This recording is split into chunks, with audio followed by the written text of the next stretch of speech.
అదరగొట్టే కారం రంగు రుచి ఆచి కారం పొడి. దిత్వా తుఫాన్ ఏపీ వైపు దూసుకొస్తుంది. దక్షిణ కోస్తా రాయలసీమలోని పలు జిల్లాలకు తుఫాన్ ముప్పు పొంచి ఉంది. దీంతో ఇవాళ రేపు పలు చోట్ల భారీ నుంచి అతి భారీ వర్షాలు పడే అవకాశం ఉందని వాతావరణ శాఖ చెబుతోంది. ఇప్పటికే 4 జిల్లాలకు ఐఎండీ రెడ్ అలర్ట్ ను జారీ చేసింది. అయితే తుఫాన్ సముద్రంలోనే బలహీనపడే అవకాశం ఉందని వాతావరణ శాఖ అధికారులు, లేదు తీరం దాటుతుందని ఇస్రో నిపుణులు చెబుతున్నారు.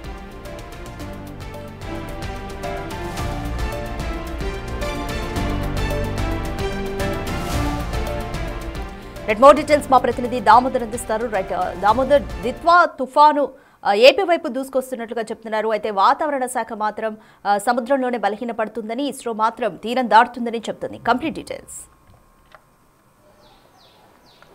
రాధిక, దిత్య శ్రీలంకలో విలయం సృష్టించిన దిత్యా తుఫాను ప్రస్తుతం తమిళనాడు సముద్ర తీర ప్రాంతంలో కేంద్రీకృతమైంది. చెన్నైతో పాటు తమిళనాడు వ్యాప్తంగా 9 జిల్లాల్లో, ఏదైతే పాండిచేరి నుంచి చెన్నై వరకు ఉన్న 9 జిల్లాల సముద్ర తీర ప్రాంతాల్లో విస్తారంగా వర్షాలు కురుస్తున్నాయి. దీంతో ఏదైతే పుదుచ్చేరి నుంచి చెన్నై వరకు ఉన్న 9 జిల్లాల పరిధిలో పాఠశాలలకు సెలవులు ప్రకటించారో, మరోవైపు రెడ్ అలర్ట్ ప్రకటించి 9,000 మందిని పునరావాస కేంద్రాలకు తరలించిన పరిస్థితి.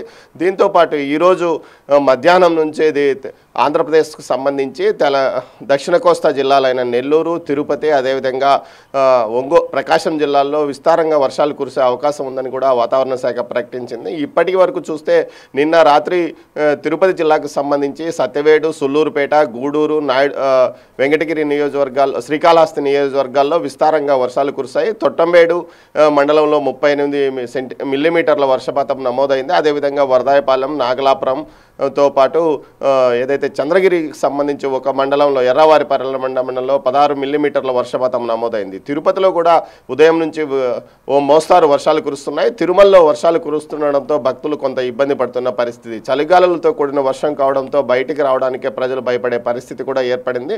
మొత్తం మీద ఈ వర్షాలకు సంబంధించి తిరుపతి జిల్లా అధికారులు ఇప్పటికే రెడ్ అలర్ట్ ప్రకటించారు.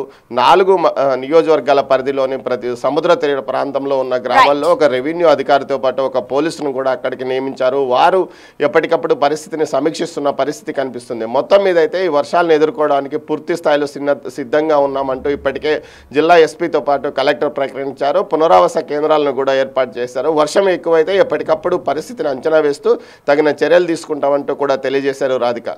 Right, thank you Damodar.